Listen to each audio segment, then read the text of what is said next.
Hi friends, മിനീസ് വേൾഡിലേക്ക് എല്ലാവർക്കും സ്വാഗതം. എല്ലാവർക്കും സുഖം തന്നെയല്ലേ?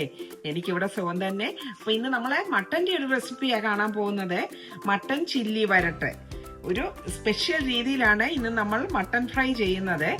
അപ്പം അതിനു വേണ്ടിയ ഇൻഗ്രീഡിയൻസ് ഇവിടെ മട്ടൻ നല്ലവണ്ണം കഴുകി എടുത്ത് ഒരു കുക്കറിൽ എടുത്ത് വെച്ചിട്ടുണ്ട്. 1.5 കിലോ മട്ടൻ ഉണ്ട്. അതിലേക്ക് ആവശ്യത്തിന് ഉപ്പ് ചേർത്ത് കൊടുക്കണം. ഇപ്പം ഞാൻ ഇതിന് ഒരു 1.5 ടീസ്പൂണാണ് ഉപ്പ് ചേർക്കുന്നത്. അതുപോലെ തന്നെ ക്രഷ് ചെയ്തെടുത്ത കുരുമുളക് ഇത് ഒരു 1.5 ടേബിൾ സ്പൂൺ ഉണ്ട്. അതുപോലെ തന്നെ 2 ടേബിൾ സ്പൂണോളം ചില്ലി ഫ്ലേക്സ്, 1 ടീസ്പൂണ് മഞ്ഞൾപ്പൊടി, 1.5 ടീസ്പൂണ് ഗരം മസാല. അത് വീട്ടിൽ ഹോം മെയ്ഡ് ഗരം മസാലയാണ്. പിന്നെ ഒരു ചെറിയ കഷ്ണം ഇഞ്ചി ചെറുതായിട്ട് അരിഞ്ഞത്, 15 അല്ലി വെളുത്തുള്ളി നല്ലവണ്ണം വേണം മട്ടന്.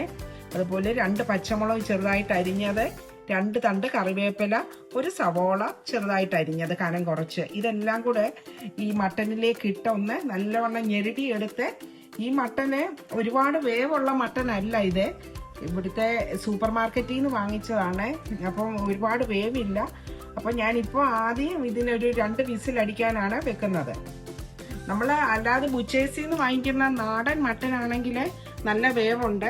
ഈ മട്ടന് ഒരുപാട് വേവില്ലാത്തതുകൊണ്ടാണ് ഞാൻ 2 വിസിലിൽ അടിച്ചിട്ട് പിന്നെ വെന്തോന്ന് നോക്കിയിട്ട്, അല്ലെങ്കിൽ പിന്നെ നമുക്ക് വീണ്ടും കുക്ക് ചെയ്യാം. അപ്പം ഞാനിതൊന്ന് ഞെരട്ടിയെടുക്കട്ടെ.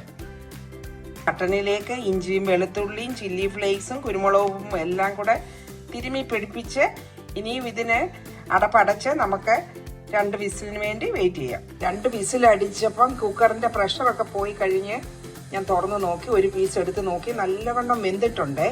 അതുപോലെ തന്നെ കുറച്ച് വെള്ളം അധികം ഇറങ്ങിയിട്ടുണ്ട് മട്ടനിൽ നിന്ന്. അപ്പം ആ വെള്ളം കൂടെ പറ്റിച്ചെടുക്കുവാണ്. അപ്പം മറ്റൊരു പാൻ അടുപ്പേ വെച്ച് അതിലേക്ക് വെളിച്ചെണ്ണ ഒഴിച്ചു കൊടുത്ത് നമ്മൾ ആദ്യം കുറച്ച് സംഗതികളൊക്കെ ഒന്ന് വഴറ്റിയെടുക്കണം. തേങ്ങാക്കൊത്തൊക്കെ ചേർക്കുന്നുണ്ട്. ഒരു തേങ്ങ ചെറിയ കൊത്തുകളായിട്ട് എടുത്ത് വെച്ചേക്കുക. അപ്പം പാനിൽ വെളിച്ചെണ്ണ ഒഴിച്ച് അത് ചൂടായപ്പം നമുക്ക് ഈ തേങ്ങാക്കൊത്ത് ഇതിലിരുന്ന തേങ്ങയെ കഴുകിയെടുത്ത് ചെറുതായിട്ട് കൊത്തി അരിഞ്ഞ്, അതാണ് ആദ്യം ഈ എണ്ണയിലേക്ക് തേങ്ങാക്കൊത്ത് ഇട്ടപ്പോൾ ഒരു സൗണ്ടൊക്കെ വന്നത്.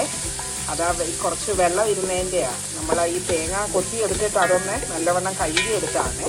ഇനി ഇതൊന്ന് മൂത്ത് വരട്ടെ ഈ തേങ്ങാക്കൊത്ത്. ഇതിലേക്ക് ഞാൻ 1/2 സ്പൂണ് ഉപ്പൂടെ ചേർത്ത് കൊടുക്കുന്നുണ്ട്. തേങ്ങാക്കൊത്തിൽ നമ്മളെ മട്ടനകത്ത് ഉപ്പ് ചേർത്താണല്ലോ അത് കുക്കറിൽ വെച്ചത്. അതുകൊണ്ട് ഉപ്പ് കുറേശ്ശേ ചേർത്ത് കൊടുക്കാവൂ. ലാസ്റ്റ് വേണമെങ്കിൽ ചേർത്ത് കൊടുക്കാം. തേങ്ങാക്കൊത്തൊക്കെ അത്യാവശ്യം മൂത്ത് വന്നിട്ടുണ്ട്. നിങ്ങൾക്ക് കുറേ കൂടെ മൂപ്പിക്കണമെങ്കിൽ അങ്ങനെ ചെയ്യാം. ഇനിയും ഇതിലേക്ക് നമുക്ക് ഇഞ്ചിയും വെളുത്തുള്ളിയും ഒക്കെ ചേർത്ത് കൊടുക്കാം. അതുപോലെ ഞാൻ 2 പച്ചമുളക് ചെറുതായിട്ട് അരിഞ്ഞത് ഇട്ട് കൊടുക്കുന്നു. കുറച്ച് കറിവേപ്പില ഇട്ട് കൊടുക്കുന്നു. ഇതൊന്ന് വഴന്ന് കഴിയുമ്പോൾ ഇതിനകത്തേക്ക് ഞാൻ 2 സവോള അരിഞ്ഞത് ചേർത്ത് കൊടുക്കുന്നുണ്ട്.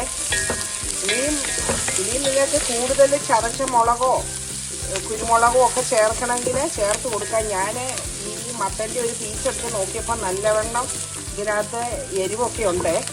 ഇവിടെ മക്കൾക്ക് ഒരുപാട് എരിവ് വേണ്ടാത്തതുകൊണ്ട് ഇനി ഞാൻ ഒരുപാട് ചേർത്ത് കൊടുക്കുന്നില്ല.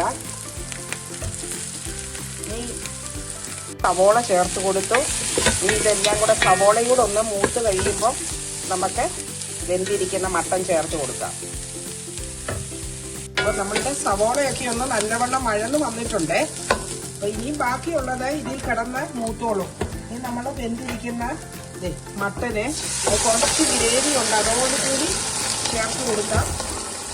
ഇനിയും നല്ലവണ്ണം കുരുമുളകൊക്കെ ചതച്ചിട്ടിട്ടുള്ളതുകൊണ്ട് ഇനിയും നമുക്ക് കൂടുതൽ എരിവ് വേണ്ട. വേണ്ടിയവർക്ക് ഈ സമയം കുറേ കൂടെ ചേർത്ത് കൊടുക്കാമേ.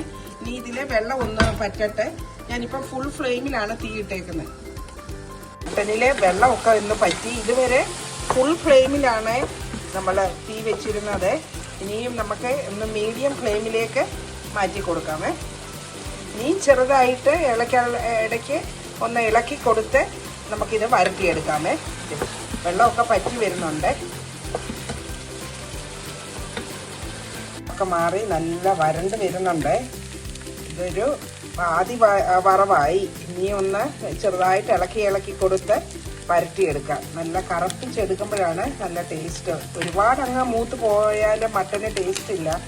ബീഫ് വരട്ടുന്ന പോലെ അത്രയും അങ്ങ് മട്ടൻ വരട്ടി എടുക്കണ്ട. ഒരു ചെറിയ രീതിയിൽ കുഴഞ്ഞിരിക്കണം.